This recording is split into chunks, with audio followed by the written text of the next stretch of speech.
साक्री. अक्कलपाडा गावाजवळ टँकर पलटी, भीषण आग लागून ट्रक पूर्णपणे जळून खाक. अक्कलपाडा गावाजवळ आज दुपारी भीषण अपघात घडला.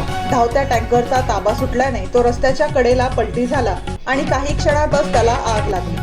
आग लागल्यानंतर परिसरात धुराचे मोठे लोट पसरले, त्यामुळे नागरिकांमध्ये भीतीचे वातावरण निर्माण झाले.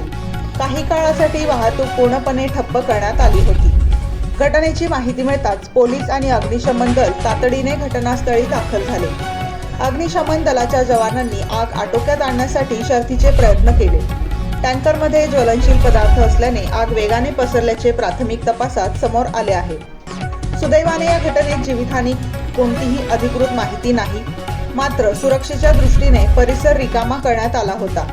प्रशासनाने नागरिकांना घटनास्थळापासून दूर राहण्याचे आणि अफवा न पसरवण्याचे आवाहन केले आहे. दरम्यान टँकर पलटी होण्यामागचे नेमके कारण काय याचा तपास पोलिसांकडून सुरू असून अधिक माहिती लवकरच स्पष्ट होत आहे.